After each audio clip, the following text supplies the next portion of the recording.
Raphaël, ma femme depuis 8 ans, vient de dire cela à propos de moi à Étienne Moreau, un type que je croyais être mon ami. J'ai entendu chaque mot grâce à mon système de surveillance. Ils étaient au Ritz Paris, place Vendôme, chambre 2847. Raphaël portait un bracelet en diamant de 15 000 € que je ne lui ai jamais acheté. Étienne l'a payé avec 23 000 € qu'il a volé sur notre compte joint. Raphaël a ri en disant que mes enfants me connaissaient à peine. Étienne a répondu, après le divorce, ils comprendront que papa n'a jamais été là. Raphaël a hoché la tête. On s'assurera qu'il voit la vérité.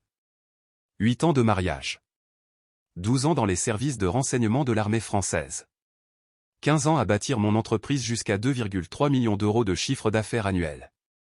Ces idiots pensaient pouvoir tout me prendre. Si vous aimez les histoires où les tricheurs reçoivent exactement ce qu'ils méritent, cliquez sur j'aime et abonnez-vous dès maintenant. Nous publions de nouvelles histoires tous les jours, chacune plus folle que la précédente. En 2013, j'ai quitté l'armée après 12 ans dans le renseignement militaire, probablement à la DGSE. J'ai lancé Renard Sécurité avec 50 000 € d'économie et un ordinateur portable. Du conseil en sécurité d'entreprise, aider les sociétés à protéger leurs données, leurs cadres et leurs secrets. Les entreprises paient cher pour quelqu'un capable de penser comme les méchants. J'ai rencontré Raphaël Valois lors d'un dîner de charité pour l'hôpital Necker Enfants Malades à Paris. Elle avait 28 ans, j'en avais 34. Elle était promoteur immobilier spécialisé dans les appartements de luxe parisiens. Elle était d'une beauté à couper le souffle, avec ses cheveux au burn et une confiance en elle qui attirait tous les regards. Raphaël a grandi dans la richesse. Son père, Robert Valois, est sénateur. Sa mère, Patricia Valois, est magistrat à la Cour de cassation. Ils vivaient dans un hôtel particulier à 3 millions d'euros à Neuilly-sur-Seine et ont envoyé Raphaël dans les meilleures écoles privées toute sa vie. Elle s'attendait au meilleur de tout. Notre premier rendez-vous m'a coûté 300 €, un dîner chez Guy Savoy, l'un des restaurants les plus chics de Paris. Raphaël a commandé le vin le plus cher sans regarder les prix. Cela aurait dû être un signal d'alarme. Les choses sont allées vite. En 6 mois, elle dormait dans mon appartement presque toutes les nuits. 1 an plus tard, je l'ai demandé en mariage avec une bague de 3 carats qui a coûté 18 000 €, soit 2 mois de salaire. Le mariage était tout ce que Raphaël voulait, 200 invités au Meurice, open bar, menu en 7 services. Coût total, 85 000 €. J'ai tout payé. Les premières années, j'avais l'impression d'avoir gagné au loto. L'entreprise grandissait vite. Raphaël gagnait bien sa vie en vendant des appartements haussmanniens haut de gamme. Nous avons acheté un appartement de 4 chambres dans le 16e arrondissement pour 1,2 million d'euros. 2 Audi dans le parking souterrain. Des vacances en Europe 2 fois par an. Raphaël adorait le style de vie que mon succès lui offrait. Des vêtements de créateurs du bon marché, des virées shopping à 3 000 € sans réfléchir. Des vols en première classe partout. Des dîners où les plats coûtaient 60 €. Elle disait à ses amis à quel point son mari avait réussi. En 2016, je gagnais vraiment beaucoup d'argent. Renard Sécurité comptait 12 employés et de gros contrats d'entreprise. Raphaël a dit qu'elle était prête pour avoir des enfants. Clément est né le 15 mars 2016 à 3h22 du matin. 3,3 kilos. Il criait si fort que les infirmières d'à accent grave côté l'ont entendu. Manon est arrivée 12 minutes plus tard, 3 kilos, si calme que nous nous sommes inquiétés. Tous les deux parfaits. Les enfants ont tout changé pour moi. J'ai commencé à travailler plus d'heures, à prendre de plus gros clients, à pousser plus fort qu'à l'armée. Chaque contrat, chaque nuit tardive était pour leur avenir. Raphaël semblait comprendre. Elle m'apportait du café lors des séances de travail tardives au bureau. Elle me massait les épaules quand les dossiers me stressaient. Elle se vantait auprès de ses amis mamans de la dureté de mon travail pour notre famille. En 2018, les choses ont changé. Raphaël avait des conversations téléphoniques qui s'arrêtaient quand j'entrais dans la pièce. Elle a commencé à aller à des événements sociaux sans moi, vernissages, dîners de charité, soirées du secteur immobilier. Quand je demandais pourquoi je n'étais pas invité, elle disait « Tu es toujours trop occupé par le travail de toute façon ». C'est là qu'Étienne Moreau est apparu. Raphaël l'a présenté comme un partenaire commercial. Le type avait 35 ans, divorcé, pas d'enfant. BMW M5 noir, costume à 2000 €. Il avait ce charme facile, il pouvait entrer dans n'importe quelle pièce et avoir tout le monde à son écoute en 10 minutes. Raphaël disait qu'Étienne avait des relations dans l'immobilier commercial pour ses projets d'expansion. Ils allaient s'associer sur un grand projet de développement dans le centre de Paris. Elle passait des heures à son bureau à planifier la stratégie, et rentrait à la maison en parlant de son intelligence. J'ai tout de suite aimé Étienne. Stupide erreur. Il venait dîner toutes les quelques semaines. Il apportait du vin cher, des bouteilles à plus de 100 €. Il avait des cadeaux pour Clément et Manon, jouets, livres, peluches. Les enfants l'adoraient. Étienne et moi nous asseyions dans mon salon après le dîner, buvant du whisky et discutant. Sport, politique, stratégie d'entreprise. Il semblait intéressé par mon travail, posait des questions intelligentes sur la sécurité d'entreprise, exprimait son admiration pour mon service militaire. Ce que je n'avais pas réalisé, c'est que chaque conversation était une collecte de renseignements. Chaque question sur mon entreprise visait à apprendre comment la détruire. Chaque compliment servait à étudier mes faiblesses, à comprendre comment exploiter ma confiance. En 2019, l'attitude de Raphaël envers moi a complètement changé. Tout ce que je faisais l'agaçait. Comment je remplissais le lave-vaisselle. Mes heures de travail. Comment je disciplinais les enfants. Les disputes surgissaient de nulle part. Les enfants ont besoin de la présence de leur père, disait-elle pendant les disputes quand j'étais le plus stressé par le travail. L'argent ne fait pas tout, Cédric. La famille devrait passer en premier. L'ironie me mettait en colère. Je travaillais 70 heures par semaine précisément pour ma famille. Chaque contrat, chaque client, chaque nuit tardive, c'était pour que Raphaël et les enfants puissent vivre dans notre magnifique appartement, pour que les jumeaux puissent fréquenter la meilleure école privée de Paris, pour que Raphaël puisse maintenir le style de vie bourgeois de son enfance. Mais même en critiquant mon emploi du temps, Raphaël n'a jamais suggéré de réduire les dépenses. Elle voulait toujours des vêtements de créateurs coûtant plus que le salaire mensuel de la plupart des gens. Elle voulait toujours des vacances de luxe en Toscane et sur la Côte d'Azur. Elle voulait toujours des dîners coûteux où les bouteilles de vin valaient 200 €. Pendant ce temps, Étienne est devenu un habitué. Il arrivait le samedi matin avec des viennoiseries de luxe et du café. Il restait pour les matchs de football de Clément, les spectacles de danse de Manon. Il aidait à mettre les enfants au lit quand ils venaient dîner, lisant des histoires avec des voix qui les faisaient rire. J'ai dit à Étienne des choses que je n'aurais pas dû. Des détails sur mes plus gros clients, quelles entreprises s'inquiétaient des fuites de données, quels cadres avaient besoin de protection. Nos finances familiales, les montants de l'épargne, les comptes d'investissement, les polices d'assurance vie. Je pensais parler à un ami. En réalité, je donnais des renseignements à un ennemi qui prévoyait de détruire ma vie. Le point de rupture, février 2020. Je revenais tout juste d'une mission d'une semaine à Sophia Antipolis pour une violation de données dans une entreprise technologique, qui nécessitait une gestion de crise immédiate. Le client a payé 75 000 € pour 7 jours de travail. Épuisé mais excité de passer du temps en famille. Au lieu de cela, je suis entré dans une maison pleine d'étrangers. Raphaël a à peine levé les yeux de son ordinateur portable. Un rapide « va, tu es rentré », comme si j'étais le facteur. Clément et Manon, qui couraient habituellement en criant « papa est rentré » après mes voyages, semblaient timides. Quand j'ai demandé ce qui n'allait pas, Raphaël a dit quelque chose qui m'a frappé comme un coup de poing, « Ils n'ont plus l'habitude que tu sois là. Tu es devenu un étranger dans ta propre maison. » Cette nuit-là, allongé à côté d'une femme qui semblait plus distante que lorsque nous sortions ensemble, j'ai pris une décision. Comprendre ce qui arrivait à ma famille et régler ça. L'enquête a commencé doucement. 12 ans de renseignements militaires vous apprennent une chose, ne tirez pas de conclusions hâtives. Rassemblez des données, analysez les modèles, construisez une image complète avant d'agir. J'ai commencé avec l'ordinateur portable de Raphaël, un MacBook Pro qu'elle utilisait pour le travail mais laissait ouvert dans la cuisine en préparant le café ou en préparant les enfants pour l'école. J'avais environ 10 minutes la plupart des matins pendant qu'elle s'habillait à l'étage. La plupart des gens ne comprennent pas les fichiers supprimés, ils ne disparaissent jamais vraiment. Lorsque vous supprimez quelque chose, l'ordinateur marque cet espace comme disponible pour de nouvelles données.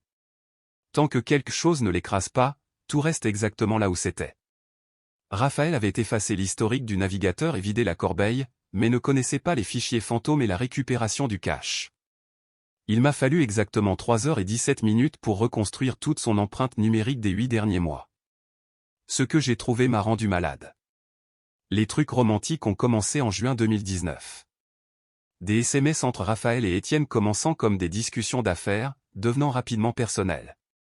En juillet, ils se retrouvaient pour des déjeuners qui duraient 3 heures. En août, Raphaël lui envoyait des photos, portant de la lingerie que j'avais achetée, posant dans notre chambre pendant que j'étais en déplacement professionnel. Mais la liaison n'était que la surface. En dessous, un plan détaillé pour détruire systématiquement ma vie. Raphaël et Étienne complotaient depuis des mois. La stratégie était sophistiquée, ciblant chaque aspect de mon existence. Ils prétendraient que j'utilisais mon matériel de sécurité pour espionner illégalement des concurrents, détruisant ma réputation professionnelle, ouvrant des procès qui mettraient Renard Sécurité en faillite. Ils soutiendraient que j'étais psychologiquement instable, obsédé par la surveillance et le contrôle, potentiellement dangereux pour la famille. La mère de Raphaël, la juge Patricia Valois, aiderait à s'assurer que la bataille pour la garde tourne en leur faveur. Son père, le sénateur Robert Valois, avait des relations dans tout le milieu juridique et des affaires de Paris qui pourraient me blacklister de futurs contrats. Le document le plus accablant, un projet de requête de garde sur lequel Raphaël travaillait avec son avocat spécialisé en divorce, maître Laurent Mercier. Elle me dépeignait comme un bourreau de travail émotionnellement distant qui avait abandonné ses responsabilités familiales pour le gain financier. Elle prétendait que les enfants avaient peur du comportement imprévisible de leur père et de son besoin excessif de contrôle. Elle suggérait que je pourrais être dangereux, notant ma formation militaire approfondie et mon accès à l'équipement de surveillance qui pourrait intimider ou nuire aux membres de la famille. Chaque mot était calculé pour me détruire. Chaque mensonge conçu pour sembler crédible aux juges qui ne me connaissaient pas. Raphaël et Étienne ont passé des mois à monter un dossier qui leur donnerait tout ce pour quoi j'avais travaillé, s'assurant que je ne m'en relèverais jamais. Mais il y avait autre chose dans ces fichiers. Une référence à une affaire judiciaire classée de 2011 impliquant la famille Valois. Quelque chose à propos d'un accident de la route géré discrètement grâce à des relations familiales. J'ai réalisé que je ne jouais plus en défense. Je passais à l'attaque.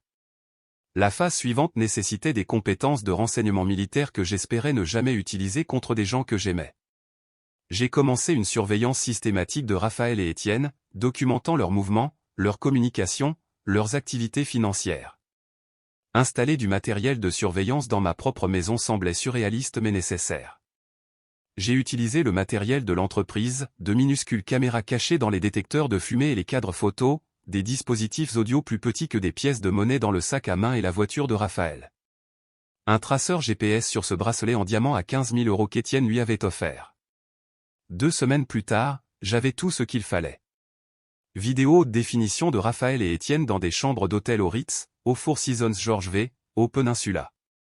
Enregistrements audio discutant des plans pour me détruire, y compris les mensonges spécifiques qu'ils raconteraient au tribunal et comment ils partageraient mes actifs. Le renseignement le plus précieux provenait du téléphone d'Étienne. Comme la plupart des criminels, il était devenu arrogant en matière de sécurité. Son mot de passe était sa date de naissance, le 14 février, jour de la Saint-Valentin. Cela aurait dû être le premier indice sur son narcissisme. Une fois que j'ai accédé à son appareil, j'ai découvert la véritable ampleur de leur planification financière. Étienne avait ouvert 3 comptes offshore, 2 aux îles Caïmans, 1 en Suisse. Il transférait systématiquement de l'argent depuis le compte d'investissement qu'il partageait avec Raphaël, prévoyant de disparaître une fois le divorce finalisé et que Raphaël aurait réclamé la moitié de mes biens. Les chiffres étaient stupéfiants. Au cours des 6 derniers mois, Étienne a déplacé 340 000 € à l'étranger.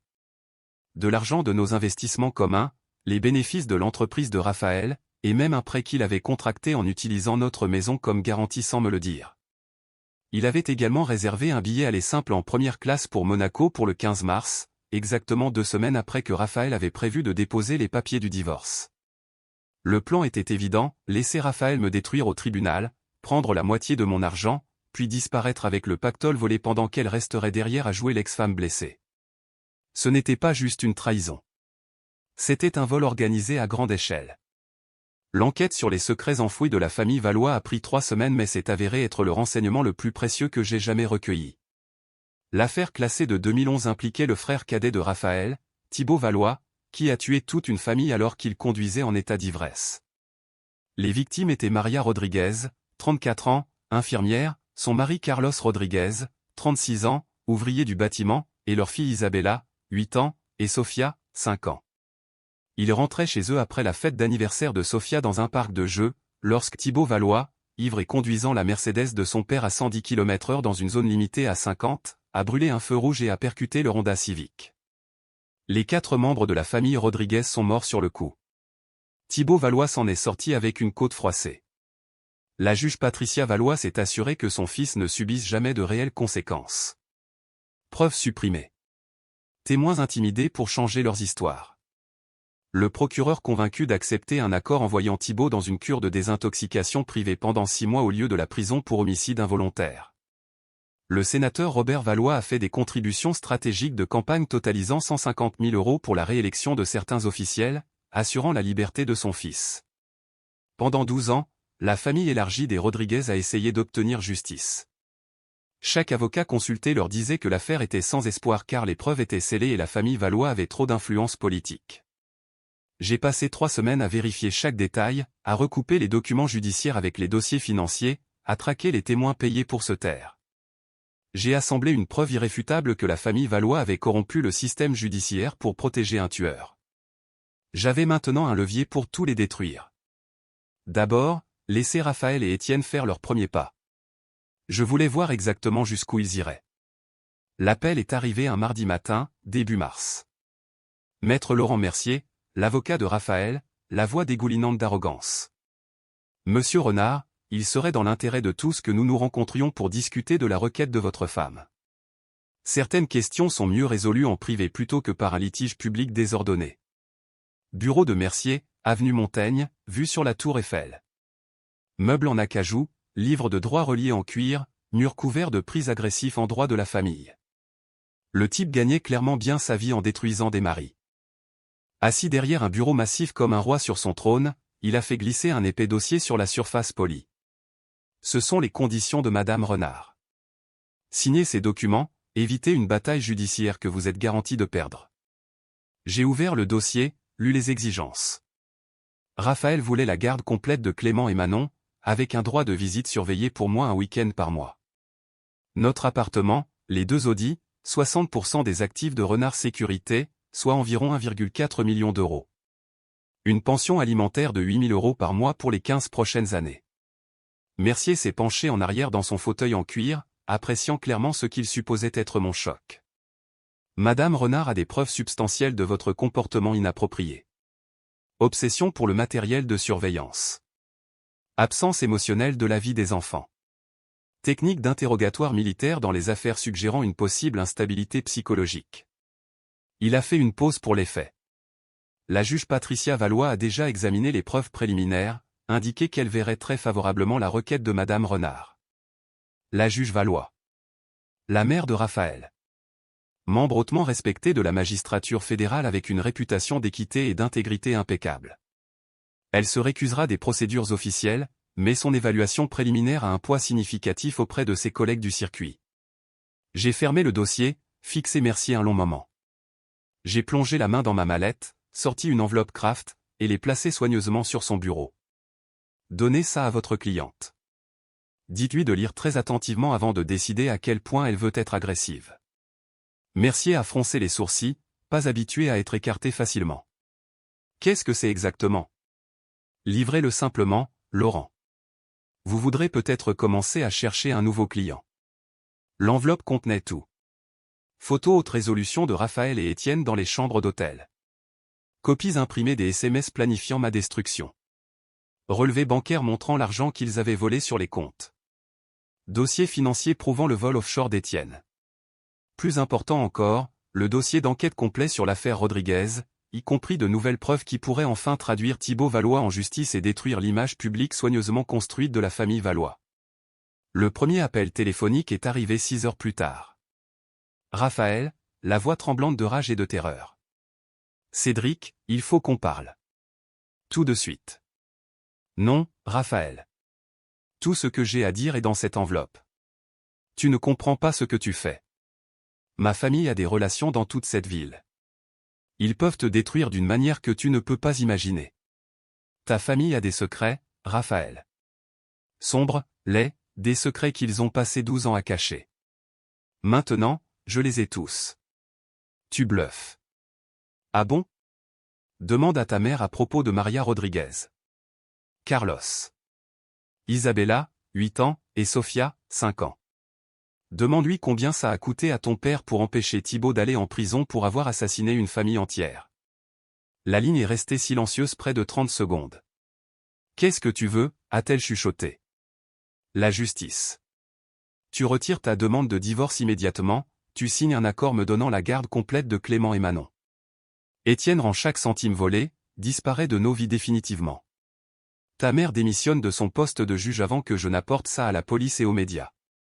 Tu nous demandes de détruire nos vies. Vous avez essayé de détruire la mienne en premier. La différence, c'est que tout ce que j'ai sur ta famille est vrai. Le deuxième appel est venu d'Étienne 1 heure plus tard. Là où Raphaël avait peur, Étienne était furieux. Espèce de malade. Tu nous espionnais comme un psychopathe. Je vais m'assurer que tout le monde sache exactement quel genre de monstre tu es.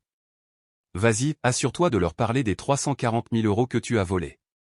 Mentionne les comptes offshore et le billet aller simple pour Monaco. Je suis sûr que Raphaël sera intéressé d'entendre parler de ta stratégie de sortie. La ligne est devenue silencieuse. C'est exact, Étienne. Je sais tout. Chaque compte, chaque transfert, chaque mensonge que tu as raconté à Raphaël sur tes sentiments pour elle. Tu prévoyais de l'arnaquer tout comme tu m'as arnaqué. Tu ne peux rien prouver. Je peux tout prouver. Relevé bancaire, confirmation de vol, reçu d'hôtel. Documentation de chaque crime que tu as commis l'année passée. La seule question est de savoir si tu veux faire face aux accusations à Paris ou passer ta vie à fuir les enquêteurs internationaux. Le troisième appel était celui que j'attendais. La juge Patricia Valois, voix habituellement autoritaire réduite à quelque chose de plus petit et fragile. Qu'est-ce que vous voulez exactement, Cédric? J'ai dit à Raphaël ce que je veux. Justice pour la famille Rodriguez. Conséquences pour votre fils. Votre famille hors de ma vie définitivement. Vous me demandez de détruire ma carrière, ma réputation, tout ce pour quoi j'ai travaillé. Vous avez détruit ces choses il y a 12 ans en aidant votre fils à s'en tirer après un meurtre. Je vous demande d'enfin faire face aux conséquences. Et si nous n'acceptons pas vos conditions? Alors Maria Rodriguez, Carlos Rodriguez, Isabella Rodriguez et Sofia Rodriguez obtiendront enfin la justice qu'ils méritaient il y a 12 ans. Votre famille entière paiera le prix pour ce que vous leur avez fait. J'ai raccroché sans attendre de réponse. Ce que je n'avais pas anticipé, à quel point Étienne deviendrait désespéré en réalisant qu'il était piégé.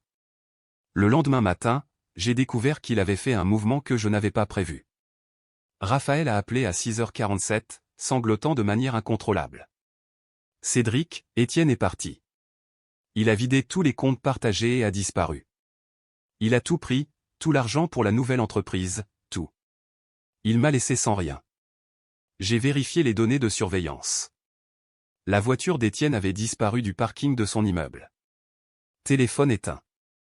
Un appel rapide à un contact chez Air France a confirmé mes soupçons. Étienne Moreau avait réservé un vol d'urgence pour la Suisse, mais au départ de Paris-Charles de Gaulle la veille au soir à 23h30.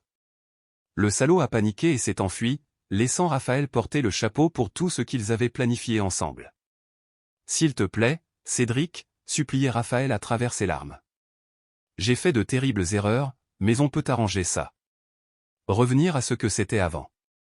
Non, Raphaël. Tu as fait ton choix en décidant de détruire notre famille. Maintenant, tu vis avec les conséquences. J'ai immédiatement appelé un contact de la police judiciaire, Jacques Mercier, qui travaillait à la brigade financière. J'ai fourni des informations détaillées sur les comptes offshore d'Étienne, le vol dans l'entreprise de Raphaël, sa tentative de fuite. 6 heures plus tard, les avoirs d'Étienne gelés par ordonnance judiciaire. 12 heures, nom ajouté à la liste de surveillance d'Interpol. 18 heures, arrêté à l'aéroport Charles de Gaulle alors qu'il tentait d'embarquer pour un vol de correspondance vers la Suisse. 2 semaines plus tard, réunion finale dans le bureau de Maître Mercier. Raphaël était assise en face, complètement différente de la femme confiante que j'avais épousée 8 ans plus tôt. Vêtements de créateur froissés, maquillage parfait barbouillé par des larmes qu'elle ne pouvait arrêter, main tremblante alors qu'elle fixait l'accord de garde et les papiers de partage des biens étalés sur la table. Signe-les simplement, Raphaël. Elle regardait les documents comme une condamnation à mort. Cédric, s'il te plaît. Pense à Clément et Manon. Ce que cela va leur faire. Je pense à eux. Je leur apprends que les actes ont des conséquences. On ne peut pas bâtir une vie sur des mensonges et la trahison et s'attendre à ce que ça dure. Elle a signé chaque document.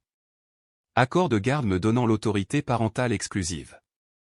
Partage des biens lui laissant 50 000 € et ses effets personnels.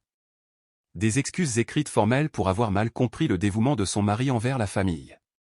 Les répercussions ont été rapides et complètes. La juge Patricia Valois a annoncé sa démission de la magistrature 3 jours plus tard, citant des problèmes de santé personnelle nécessitant une attention immédiate. Tous ceux qui comptaient connaissaient la vraie raison, éviter des poursuites pour corruption judiciaire. Le parquet a rouvert l'affaire Rodriguez avec les nouvelles preuves que j'avais fournies. Thibaut Valois a été arrêté au domicile de son père pour homicide involontaire, entrave à la justice et complot. Après 12 ans de liberté, il a enfin fait face aux conséquences pour avoir tué 4 innocents. La carrière politique du sénateur Robert Valois s'est terminée par un scandale lorsque le lien avec la dissimulation est devenu public. 30 ans d'influence et de pouvoir soigneusement bâti détruits en quelques semaines. Il a annoncé qu'il ne se représenterait pas, prenant discrètement sa retraite pour éviter une enquête plus approfondie. Étienne Moreau a été extradé 2 mois plus tard. Accusé de détournement de fonds, fraude, blanchiment d'argent. Le procureur a proposé un accord, 7 ans de prison en échange de la restitution de l'argent volé et d'un témoignage contre les autres impliqués dans les crimes financiers. Il l'a accepté. Raphaël a perdu tout ce qui comptait pour elle. Sa réputation dans les cercles sociaux parisiens détruite. Son entreprise immobilière s'est effondrée quand les clients ont appris le scandale. Ses amis riches ont arrêté de répondre à ses appels. Forcé de vendre son Audi, ses bijoux, ses vêtements de créateur pour payer des frais juridiques dépassant les 200 000 €. Elle a finalement trouvé un travail de réceptionniste dans une petite agence immobilière en banlieue, gagnant 32 000 € par an, environ ce qu'elle dépensait en sac à main chaque mois. Le style de vie de luxe qu'elle attendait depuis l'enfance avait disparu à jamais. Moi, j'ai récupéré mes enfants. Clément et Manon vivent avec moi à temps plein maintenant. Pour la première fois depuis des années, la maison ressemble à un vrai foyer au lieu d'un champ de bataille. Ils ont 8 ans maintenant, assez grands pour comprendre que parfois les adultes font de mauvais choix et que les familles changent. L'entreprise n'a jamais été aussi forte. Le bruit a couru dans la communauté d'affaires parisienne sur la façon dont j'avais géré la situation avec Raphaël et Étienne. Les clients ont commencé à me solliciter spécifiquement parce qu'ils savaient que je pouvais les protéger de toute menace, externe ou interne. Renard Sécurité Solutions compte maintenant 28 employés et un chiffre d'affaires annuel de 4,2 millions €. Le changement le plus important, comment je passe mon temps. Le matériel de surveillance a disparu de la maison. Les séances de travail tardives ont été remplacées par des histoires au coucher et des crêpes au chocolat le samedi matin. J'entraîne l'équipe de football de Clément et j'aide Manon avec ses projets d'art. Je suis présent dans leur vie d'une manière que je ne l'étais pas avant, parce que je comprends ce que j'ai failli perdre. 6 mois après la finalisation du divorce, assis dans le jardin par une chaude soirée d'été, regardant Clément et Manon courir à travers l'arrosage automatique, riant si fort qu'ils pouvaient à peine respirer. Leur joie était pure, innocente, complètement inconsciente de la guerre que j'avais menée pour préserver leur enfance.